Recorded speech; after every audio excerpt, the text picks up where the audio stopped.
Hello everyone, welcome to my YouTube channel Rohit Singh chemistry classes. तो आज हम लोग कॉम्प्लेक्सोमेट्रिक टाइट्रेशन देखने वाले हैं यूनिट नंबर 3 का चैप्टर नंबर 3।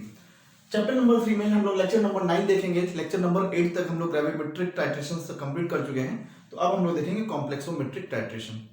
तो जैसे कि आपने प्रेसिपिटेशन टाइट्रेशन में देखा था कि वहां पर प्रेसिपिटेटिंग एजेंट सैंपल से रिएक्ट हो रहा था और वो क्या कर रहा था, सैंपल्स को प्रेसिपिटेट में कन्वर्ट कर दे रहा था। वैसे ही हम लोग यहाँ पे भी देखेंगे, सिंपली बिल्कुल वैसा ही कि यहाँ पे आप प्रेसिपिटेटिंग एजेंट की तरह क्या लेंगे, कॉम्प्लेक्सिंग एजेंट। कॉम्प्लेक्सिंग एजेंट क्या करेगा, सैंपल से रिएक्ट करेगा और उसको कॉम्प्लेक्स में कन्वर्ट कर देगा।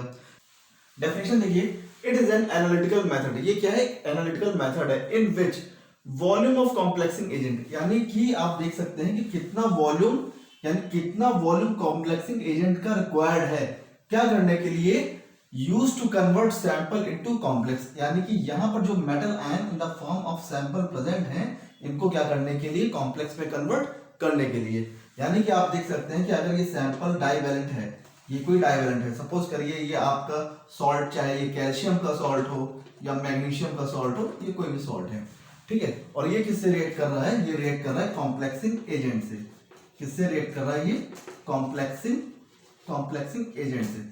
तो मेटल आयन और कॉम्प्लेक्सिंग एजेंट ये मिलके क्या बना लेंगे, ये बना लेंगे कॉम्प्लेक्स, यानी M+2। और ये सपोज यहाँ एग्जांपल आप ले रहे हैं EDTA, यहाँ पे आपका कॉम्प्लेक्सिंग एजेंट क्या है, EDTA, एथिलीन डाइअमीन टेट्रा एसीटेट। तो ये क्या बना लेगा, मेटल एडिटेट, यानी EDTA। तो ये जो मेटल एडिटेट बना है, दिस इज अ कॉम्प्लेक्स। ये क्या है, कॉम्प्लेक्स। तो आपको ये देखना है कि कितना कॉम्प्लेक्सिंग एजेंट रिएक्ट कर रहा है कितने आपके सैंपल से, यानी मेटल आयन से, और कितना कॉम्प्लेक्स आपका फॉर्म हो रहा है in the presence of indicator. अब कॉम्प्लेक्सोमेट्रिक टाइट्रेशन में जो इंडिकेटर यूज होते हैं उन्हें हम पीएम इंडिकेटर्स भी बोलते हैं। पीएम इंडिकेटर्स मतलब ये क्या है, मेटेलिक इंडिकेटर्स हैं। तो ये भी क्या होगा, यहाँ पे भी कलर चेंज होगा। जब ये मेटल के साथ प्रेजेंट है तो इनका कलर कुछ और होगा, जब ये कॉम्प्लेक्सिंग एजेंट से बाइंड कर जाएंगे तो इनका कलर कुछ और आएगा। तो due to the change of colour in a metal ion या in the indicator, we will able to see how the color change takes place and when the concentration of this get exhausted and by reacted with the complex agent। तो अब आइए start करते हैं। Next complexing agent है, definition हमने देख लिया। Next one is complexing agent. Complexing agent क्या है, यानी कि ड्यूरिंग कॉम्प्लेक्स फॉर्मेशन बेसिकली होता क्या है कि मेटल आयन ये बाइंड करता है आपका लिगेंड से या कॉम्प्लेक्सिंग एजेंट से। यानी कॉम्प्लेक्सिंग एजेंट और मेटल आयन आपस में बाइंड करके क्या बना लेंगे, कॉम्प्लेक्स। तो वो कैसे बनेगा, वो कैसे हमको देखना है।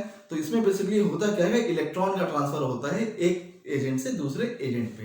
यानी कि जो कॉम्प्लेक्सिंग एजेंट्स होते हैं ये बेसिकली या तो न्यूट्रल आयंस होते हैं, न्यूट्रल मॉलिक्यूल्स होते हैं। न्यूट्रल मॉलिक्यूल्स में बेसिकली क्या होता है, लोन पेयर, यानी कि वहां पे आपके लोन पेयर ऑफ इलेक्ट्रॉन्स हैं, या आपके निगेटिवली चार्ज पार्टिकल हो सकते हैं जिन्हें हम बोलते हैं एनायंस हो सकते हैं, या न्यूट्रल मॉलिक्यूल हो सकते हैं। तो दोनों में क्या है, इलेक्ट्रॉन पेयर है। तो ये इलेक्ट्रॉन पेयर क्या करेंगे, डोनेट करेंगे।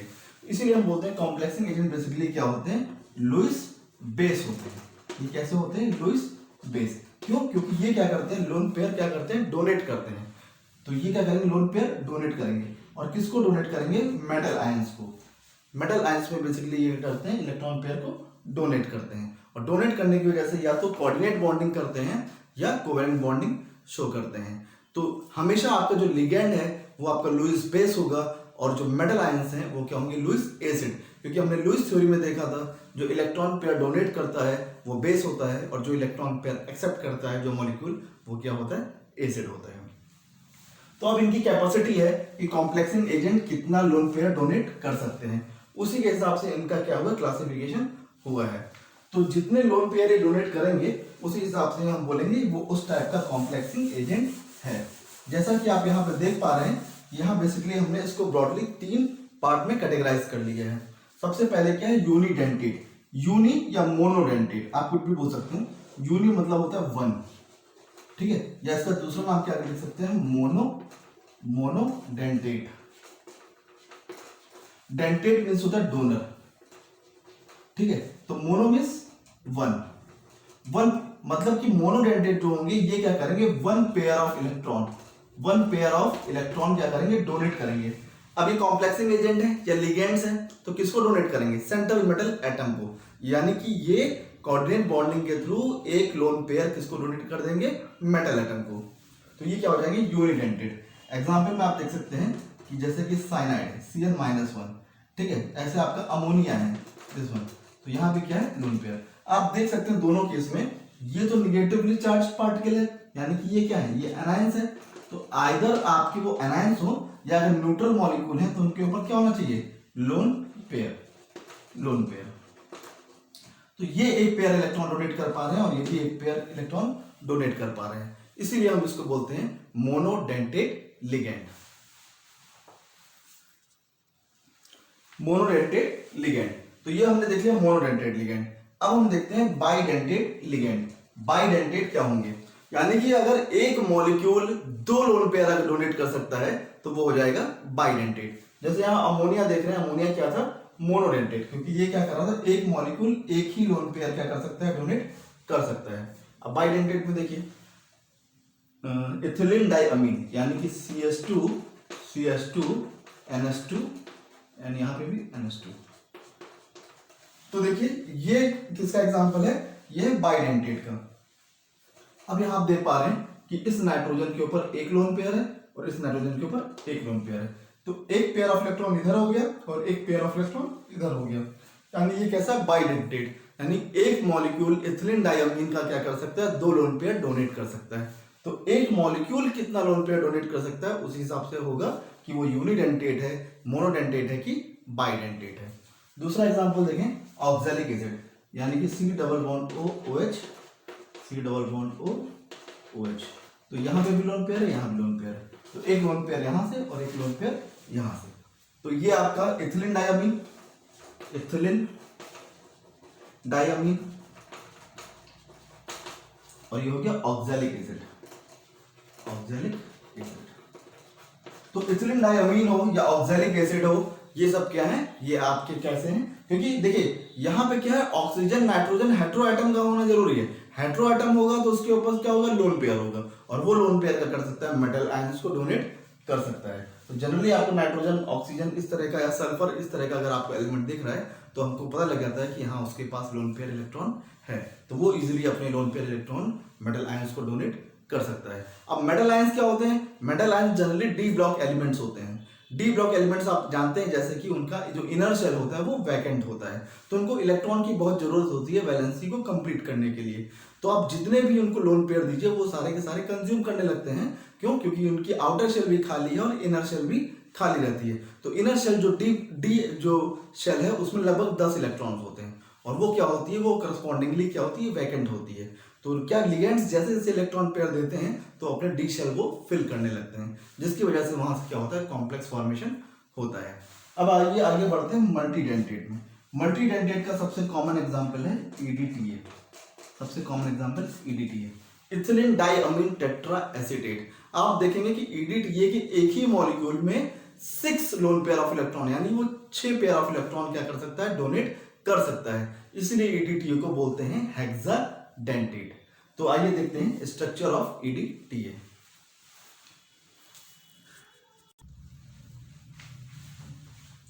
तो आइए हम लोग देखते हैं the structure of EDTA। Structure of EDTA, तो ये भी बहुत इंपॉर्टेंट है। EDTA का स्ट्रक्चर अक्सर एग्जाम में पूछ लिया जाता है, तो हम देखते हैं कि EDTA का स्ट्रक्चर हमको कैसे याद रहेगा। तो EDTA क्या होता है? Basically ethylene diamine tetra acetate. तो हमें क्या करना है? सबसे पहले स्ट्रक्चर बनाना है इथिलीन डाइअमीन का, जो कि हमने देखा था वो कैसा था? बाइडेंटेट था। तो सबसे पहले हम लोग स्ट्रक्चर बना लेते हैं CH2 NH2 NH2।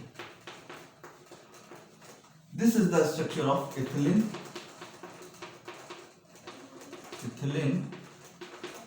diamine, ethylene diamine. अब क्या होगा? 2H यहां पर है और 2H यहां पर है, ये दोनों H क्या हैं? ये सब्स्टिट्यूट हो सकते हैं। किससे सब्स्टिट्यूट होंगे? एसीटेट से। तो यहां पे अगर एक अगर हाइड्रोजन सब्स्टिट्यूट हो रहा है किससे? एसीटेट से, यानी यहाँ से बन जाएगा तो CH2 जाएगा, CH2COH। तो एक हाइड्रोजन रिप्लेस हो गया आपका किससे? एसिडेट से, दिस वन।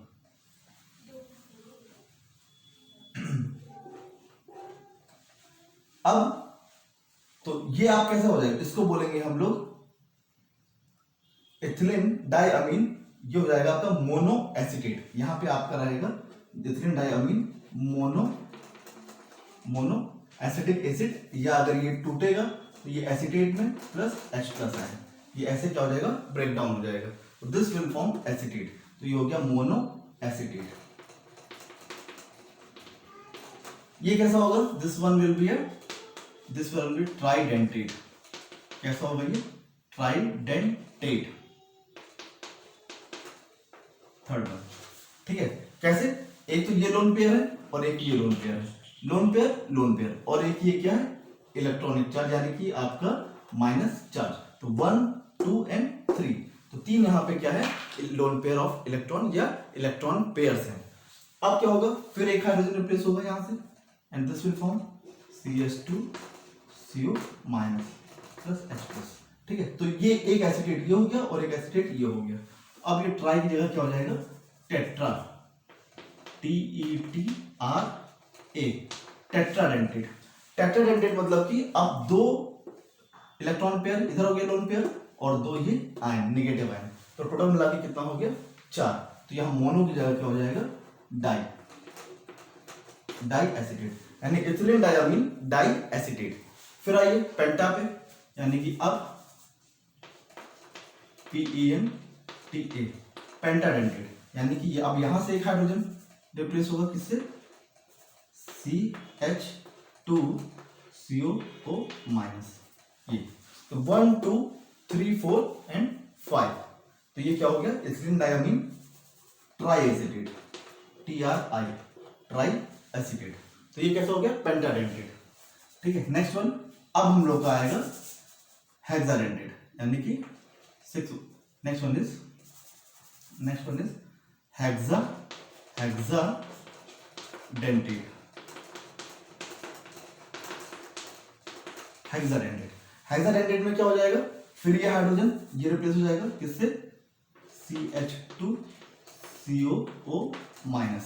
तो अब देखिए टेट्रा एसिटेट हो गया, एक एसिटेट, 2 एसिटेट, 3 एसिटेट और 4 एसिटेट। तो यहाँ ट्राई से क्या हो जाएगा, टेट्रा, TETRA, टेट्रा एसिटेट। तो ये हो गया ethylene 2 amine, diamine, tetra 1 2 3 4, tetra acetate. This is called as, in short this is called as EDTA। और ये क्या है, this one is complexing agent. और कैसा कॉम्प्लेक्सिंग, ये बहुत ही स्ट्रॉन्ग कॉम्प्लेक्सिंग एजेंट है। जनरली आप कॉम्प्लेक्सोमेट्रिक टाइट्रेशंस में EDTA ही देखते हैं कि as a complexing agent use होता है। क्यों, क्योंकि एक ही मॉलिक्यूल 6 लोन पेयर क्या कर सकता है, डोनेट कर सकता है, यानी टोटल इलेक्ट्रॉन कितने होंगे, 12। इसके अंदर कैपेसिटी है 12 इलेक्ट्रॉन से डोनेट कर सकता है। 2 लोन पेयर, एक इस नाइट्रोजन पे, एक इस नाइट्रोजन पे, 2 लोन पेयर ये हो गए और 4 आपके एसिटेट फॉर्म में हो गए ये। ठीक है, तो इनके सॉल्यूशंस, EDTA के सॉल्यूशन जनरली एसिडिक होते हैं। क्यों, क्योंकि देखिए यहाँ पे भी एसिटेट बना तो H प्लस रिलीज हुआ, यहाँ भी H प्लस रिलीज हुआ, ऐसा आप देखेंगे यहाँ भी H प्लस और यहाँ भी H प्लस रिलीज होगा। यानी 1 मोल ऑफ EDTA कितने H प्लस आयन दे रहा है, 4 H प्लस आयन रिलीज कर रहा है। तो जब EDTA को आप as a complexing agent use करेंगे तो जो सोल्यूशन है वो एसिडिक होता जाएगा due to release of this H plus ion. ठीक है, तो ये हो गया आपका हेक्साडेंटेट। तो जनरली आपने पढ़ लिया टाइप्स ऑफ कॉम्प्लेक्सिंग एजेंट। अगर आपसे पूछा जाएगा तो you have to write that monodentate, bidentate, tri, tetra, penta, hexa, so on. तो अब 2 तक तो ठीक था, 3 4 5 6 को इसको मिला के क्या बोल दिया गया, मल्टीडेंटेट। मल्टीडेंटेट में आपका ट्राइडेंटेट भी आ जाएगा, टेट्रा भी आ जाएगा, पेंटा भी आ जाएगा और हेक्साडेंटेट भी आ जाएगा। तो ये था कुछ इंट्रोडक्शन आपका कॉम्प्लेक्सोमेट्रिक टाइट्रेशंस का। नेक्स्ट मेथड पे हम लोग देखेंगे टाइप्स ऑफ कॉम्प्लेक्सोमेट्रिक टाइट्रेशंस, जहां पर हम लोग देखेंगे कि डायरेक्ट टाइट्रेशंस क्या हैं, बैक टाइट्रेशंस क्या हैं और एक्सचेंज टाइट्रेशंस क्या हैं, रिप्लेसमेंट टाइट्रेशन जिसे बोलते हैं। तो ये सारे चीज़ें जो टाइप्स ऑफ कॉम्प्लेक्सोमेट्रिक टाइट्रेशंस हैं इनको हम नेक्स्ट टर्न पे देखेंगे और उसके बाद हम लोग कवर करेंगे मास्किंग एंड डीमास्किंग इफेक्ट। तो आज के लिए बस इतना ही। तो आई होप आपको समझ में आया होगा। Thank you.